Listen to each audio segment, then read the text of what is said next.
vote ekozala ya nani? Nayebisaki bino masolo ya UDPS bokota te. Biso ba oyo kutu tokoti yango te. Toza ko observer toyebaki ke tôt ou tard solution ekozwama, ngomba ekoloba, décision ekokweya. Toyebaki. Mais bon, bato atembe, bato balingaka bamona makambo ba Saint Thomas, bazali ebele, ngai pona nga personnellement, lokola makambo ngai bandaki komaki ya ministre honoraire Eteni Longondo, ye muta pelisi moto contre Augustin Kabuya pour la réorganisation ya parti, ngai nalobaki na kokota te parce que na Eteni Longondo, na Augustin Kabuya, ngai na bango climat kitoko 5 sur 5. Na kote na nani, na tika nani, eza conflit ya ndaku ekosila na ndaku. Oh, Augustin Kabuya, président Yambakayeli lisusu te. Oh, Augustin Kabuya, téléphone na ye kutu donc ata bengi fachi kutu, rien. Mais bozomo na ye sikoyo, na chef de l'État malgré akendeki na makambo mosusu, mais mokonzi pe azalaki capable ya koloba venez sans lui. Bienvenue, karibu, bonjour, bonsoir, muito bom dia, muito boa tarde, muito boa noite. Welcome, émission na biso ebandi, Louis Akambote, les lopé tokosolola comme d'hab. À la une, tozu ba information, il y a frère Martin. Frère Martin, enfin, a proposé dialogue. Dialogue entre les pouvoirs en place, l'opposition, la société civile. Selon lui, pour résoudre la crise politique, et puis crise liée à l'insécurité, liée à l'agression dans l'Est de la République démocratique du Congo. Qui sont pour et qui sont contre? Et je vais vous expliquer pourquoi on a pour, pourquoi on a contre. Et vous savez, moi bien. Chers internautes, nalingi na pesa information liée à la jeunesse. Vous savez, chaque parti politique, chaque regroupement politique, pour ce qu'on appelle la jeunesse, mouvement des jeunes. Et les jeunes, leur façon de s'exprimer, leur façon de se comporter. Vous savez, JINAFEC, vous avez une jeunesse, il y a parti, il y a Kungu, Gwakumwanza, Lobi na Katanga, tozu information, il y a Mobulu et Salami Kuna. Bon, information, c'est lié à 3 ans, il y a disparition, il y a Baba Kyungu, de mémoire. Bando komususu bazoki makanisi ya ko célébrer yango basala moins activité na cadre ya ko immortaliser Baba Kyungu quand mususu bazalaki pour quand mususu bazalaki contre. Alors bon bazalaki pour bake basalisi manifestation basengaki messe de suffrage na mémoire ya Baba Kyungu. Alors quand oyo mususu bazalaki contre bakitaki kuna, donc bakofi yanan et betamaki bakofi yanan. Il semblerait chers internautes, sous kana désordre bazwi ba mama mususu balongoli bango bilamba, ezalaki soni, humiliation eza kobebisa image ya parti. Soki ezalaki bongo te, boza pe na droit ya réponse, bokosala une petite vidéo, botindeli ngai na numéro oyo ezali affiché 0999 3 fois 38 74 49. Pour kosala droit de réponse, kolobaki ezalaki bongo te. Bon, soki ezalaki ndenge wana, toza kozela pe ministre de la justice asala musala na ye ndenge esalamaki mpona badi progrès. Bamusu bazoki ba peine capitale. Kaka na même l'ordre d'idée, tomoni lisusu vidéo moko lelo na parti ya Papa Tito, mais c'est 100 jours. Bazako beta mutu, bakati mutu kovo makila ezako bima, soki na tia ba image wana awa, YouTube akoloba, ozali libanda ya ba règle ya communauté ya YouTube. Bakozwa vidéo na nga ba bloqué, ezalaka ndenge wana na YouTube. Balobi bango pe bakomi na ba beret rouge. Parti à Papa Tito. Papa 100 jours. Bango bakomi na ba beret rouge, ba imité PPRD. Nathalie ba image na leli. Toujours la jeunesse. Na yango. Ngai Kamwasi papi en particulier na sengi na ministre de tutelle, ministre donc le VPM, ministre de l'Intérieur, monsieur Jacques Ben Chabani, son excellence, atala nano ba parti politique, alandela ba mouvement ya ba jeune. S'il faut qu'on soit ba décision efficace, parce que les jeunes et les partis politiques vont se comporter le coup de électrons libres. Et pourtant, les jeunes vont aller à venir. À venir de demain. Parce qu'à venir, demain, c'est presque la même chose. Donc, la jeunesse, c'est l'avenir. Les futurs cadres. Il faut pas la former, qu'on prépare bango dès l'âge de lelo. Alors, ceux qui vont se comporter dans la violence, on a peur que lobby tous dans la peine à cadre violent. VPM, veiller sur la jeunesse. VPM, Jacques Chaban, ça va mesure yassika. Dans la parti politique, dans le regroupement politique. Baye bako encadrer ba jeune na bango. Maintenant na loi là-bas hier kaka na Katanga pour Katanga ils ont parmi bakwe moko yo échauffaka tout moment. Ils ont la volcan Katanga, ils ont la volcan. Ata ovandi lelo boyoka brrr et indi. Vous savez, ils ont un terrain moko minier, oyo ba congolais bandeko ba autochtone ba kendaka ko exploiter ba mine. Bon, on va aller gratuitement ou librement. Alors, na yebite bandeko nini oyo bango pe balingi ba kende kosala exploitation.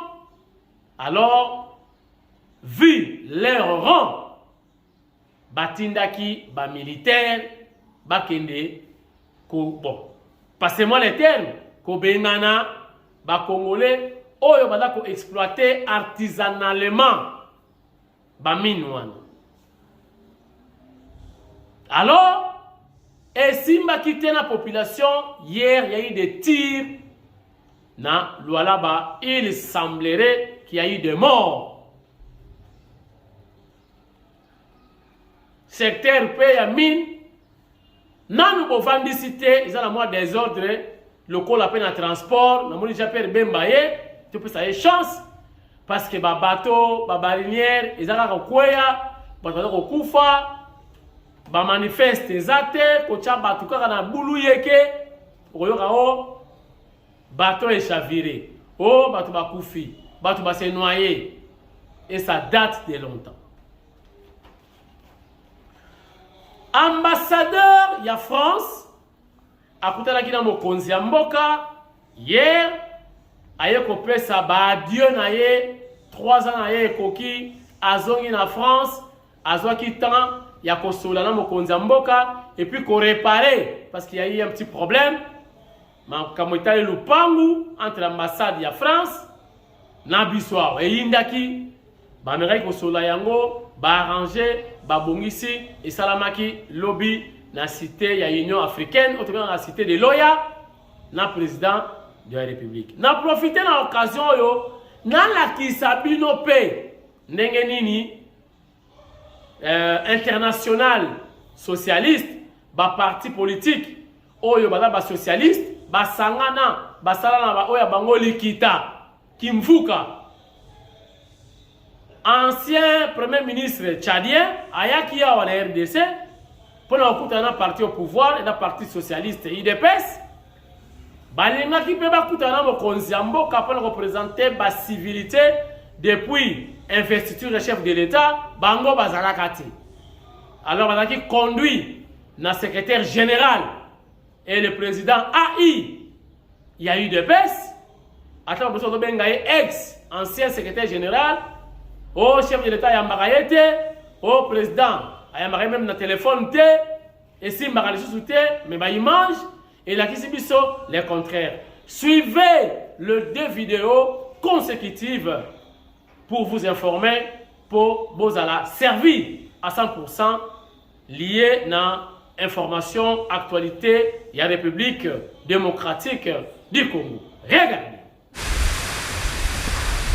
Créée en 1951, l'Internationale socialiste est une organisation qui rassemble 132 partis socialistes ou sociodémocrates. L'UDPS, l'Union pour la démocratie et le progrès social, parti au pouvoir, est membre de cette plateforme internationale et occupe, à travers son secrétariat général, le poste de vice-présidence. L'ancien premier ministre tchadien, Saleh Kedzabo, président du comité Afrique, qu'accompagnait la secrétaire générale, Madame Chantal Kambiwa, est porteur d'un message de la haute hiérarchie de l'Internationale socialiste au chef de l'État Félix Antoine Tshisekedi Tshilombo. Au vu de la délégation qui m'accompagne, vous comprendrez aisément de quoi il s'agit. J'ai à ma gauche Madame Chantal Kambiwa, qui est l'actuelle coordinatrice générale, en d'autres termes secrétaire générale de l'Internationale socialiste. Et à ma droite, notre ami Auguste Kabouya, qui est un des vice-présidents de l'Internationale socialiste. Et donc, il se joint à la délégation pour porter ce message que nous avions de la part du président de l'Internationale socialiste, qui est l'actuel Premier ministre d'Espagne, qui nous a chargé de venir saluer le président Tshisekedi, lui présenter ses félicitations, parce qu'on n'a pas eu le temps, on n'a pas eu l'opportunité, on n'a pas pu s'organiser pour venir à l'investiture du président. Mais il n'est jamais trop tard pour le faire. Nous sommes venus lui présenter les félicitations de l'Internationale socialiste et le soutien de notre mouvement, dont vous savez que l'UDPS fait partie depuis des dizaines d'années. C'est un des partis membres influents de l'Internationale socialiste. Et donc c'est cette mission que nous sommes venus essentiellement exécuter pour apporter le soutien de l'Internationale socialiste au président Tshisekedi et à la République démocratique du Congo. L'Internationale socialiste est le successeur de l'Internationale ouvrière socialiste qui a regroupé la majeure partie des partis socialistes, sociodémocrates et travaillistes entre 1923 et 1946. Parmi les membres actuels de l'Internationale socialiste, on trouve notamment le Parti socialiste français, le Congrès national africain en Afrique du Sud, le Parti social-démocrate d'Allemagne et l'Union pour la démocratie et le progrès social, parti au pouvoir en République démocratique du Congo.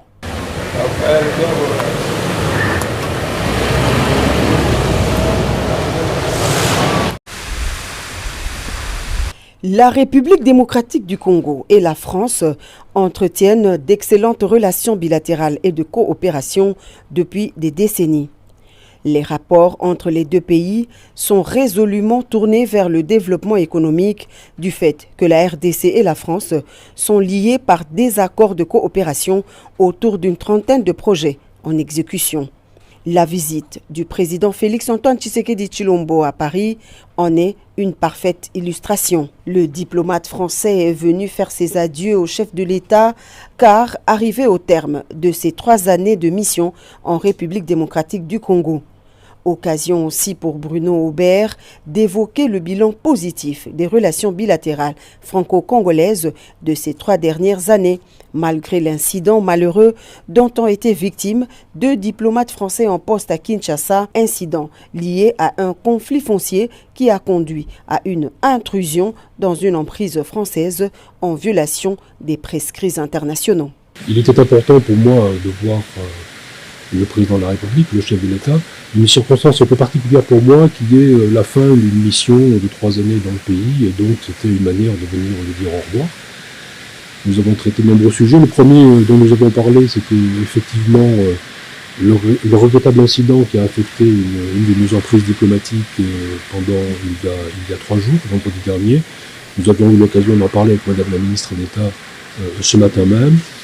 Donc cet acte regrettable et nous a assuré que toutes les mesures allaient être prises, certaines mesures ont déjà été prises pour que ce genre d'événement ne se reproduise pas. De son côté, la ministre des Affaires étrangères, qui, dans un communiqué, avait exprimé ses profonds regrets suite à cet incident malheureux, a souligné son engagement pour le respect des conventions diplomatiques. Mais ces incidents n'entachent en rien les relations bilatérales, toujours au beau fixe entre les deux pays. Je pense en effet que c'était la préoccupation de toutes les parties impliquées dans cet incident, justement que les relations excellentes entre la République démocratique du Congo et la République française ne soient pas entachées par cet incident malheureux. Je pense que la République démocratique du Congo, à travers ses institutions et sa réaction rapide à cet incident, a démontré qu'elle tenait à ces excellentes relations, mais aussi que l'ambassadeur de la France, qui a été disposé à échanger avec nous dans des très brefs délais, a pu réaffirmer que c'était un souci mutuel et un souci partagé. Donc actuellement, les enquêtes sont en cours justement pour avoir une meilleure compréhension de cet incident, de ses antécédents aussi, et pour permettre à la République démocratique du Congo de tirer toutes les conséquences nécessaires pour que ce genre d'incident ne se répète pas. L'incident a eu lieu le vendredi dernier. Les agents de l'ordre ayant participé à cette tentative de déguerpissement ont été interpellés.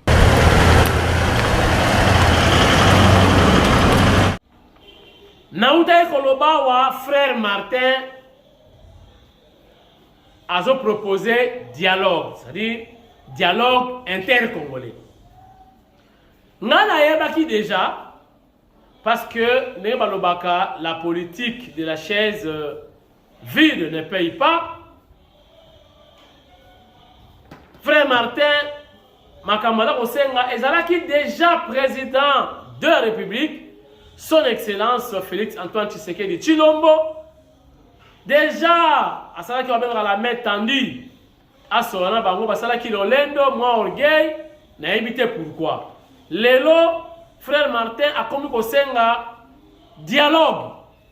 Namakanisi naye dialogue wana opposition à kota société civile à kota na pouvoir en place.